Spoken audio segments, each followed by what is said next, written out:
I know how hard it can be. You deal with one, and next thing you know, all of a sudden, 5 minutes later, another one comes, right? Like I said, I haven't even been checked for a train ticket in probably 4 years. So there's a lot of people probably riding the train without paying, and that's part of the problem, right? They think they can get away with it, and they can do whatever they want on the train. So if drugs were just legalized, I feel like people would think about what they're doing before they do it, but also when they're illegal, people are like, I need to get to that because, I'm not allowed that. Angelica Toy for Rebel News. Concern has grown for safety in Calgary as the C train line is experiencing increased levels of drug abuse and violence. The C train is a service that numerous people would need to rely upon, but it has become something that a number of people and families have begun to avoid. Throughout the year of 2022, videos have been posted and circulating online that had Calgarians very concerned and frightened to be near and around Calgary C train stations. Take a look.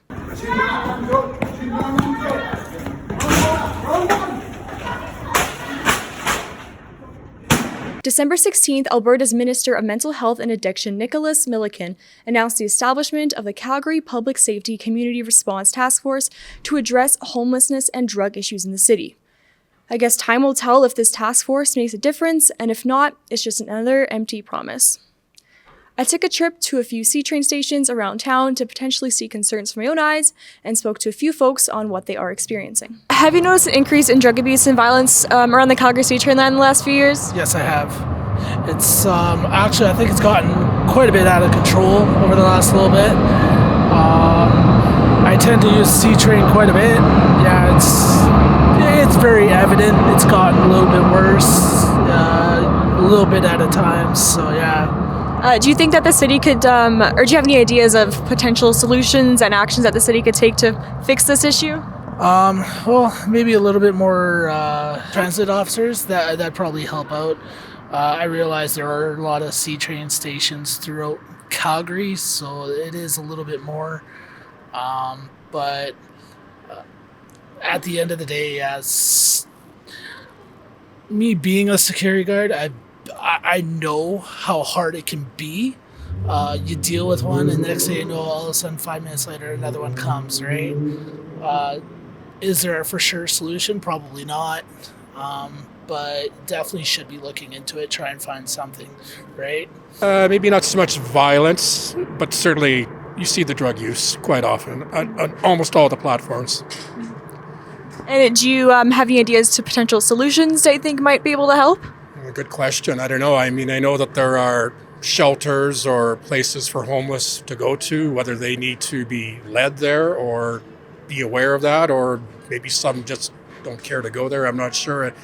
That is a good question. I don't know, because even city councilors, I'm sure, don't know what the solution is. So they probably are scratching their head at times as well. Have you noticed an increase in drug abuse and violence around the Calgary C train line in the last few years? Absolutely. And do you have any potential ideas or solutions that might be able to help? I wish I did. Have you noticed an increase in drug abuse and violence the last few years around the city train line?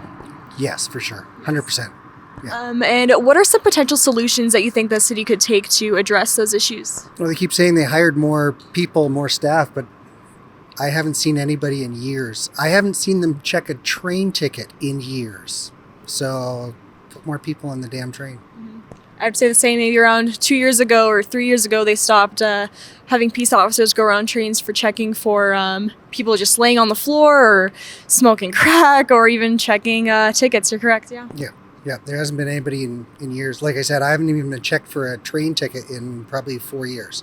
So there's a lot of people probably riding the train without paying, and that's part of the problem, right? They think they can get away with it, and they can do whatever they want on the train. So Yeah, I'd say so, honestly. There's been a lot more like drug abuse at like the train stations up in the northeast area. And do you think there are any potential solutions or initiatives that the city can take to address those issues? Honestly, I don't know what to say about that one, because like if drugs were just legalized, I feel like people would think about what they're doing before they do it, but also when they're illegal, people are like, I need to get to that because, I'm not allowed that. Do you think like, they could maybe benefit from having more transit officers patrolling areas at all times?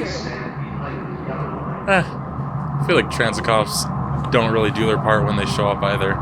They're kind of more aggressive people that, yeah, I don't know. Transit cops act like police that aren't actual police, in my opinion. So do you think maybe having CPS deployed to these areas might be a better solution? Honestly, yeah. Like, the Calgary Police Service helps a lot more than the transit service does. They don't know what they're doing. Maybe a solution for the city is to focus on being proactive and preventive as opposed to reactive, as it can take a long time to get help after reporting an incident or an issue to have Calgary Transit come by and take a look. Having a full contingent of peace officers deployed to patrol the system at all times may bring more users in, as the feeling of safety may increase. Shelters are very important for the homeless, especially during these cold months. To prevent the homeless from gathering at the train line, the City of Calgary has removed the shelter doors at Chinook Station. The decision comes amid increased shelter usage by people experiencing homelessness. The Chinook doors were removed last week, along with the bus loop shelter doors at Somerset Bridlewood Station. In a statement to City News, the city said the doors were removed to discourage Calgarians from gathering inside the shelters for long periods of time. Adding to that, they hope the decision will encourage people to access proper shelters with heat, washroom facilities, and support resources. One Calgarian thinks the city should explore alternative measures. If you want to solve the problem, then bump up the bylaws, get more police out here. This move has created a lot of mixed feelings, some calling it inhumane, and others are saying that this is only a short-term solution and that more of a long-term solution needs to be made. Meanwhile, some say taking doors off warming stations also inconveniences the riders. Hopefully, in 2023, Calgary Transit will take stronger, worthwhile initiatives to improving public safety for its users. Rebel News doesn't get funding from the Trudeau government. We rely on viewers who enjoy what we do and push us to stay afloat. If you would like to support our work, our staff that you see on camera, and all those behind the scenes, please visit rebelnews.com and consider making a donation.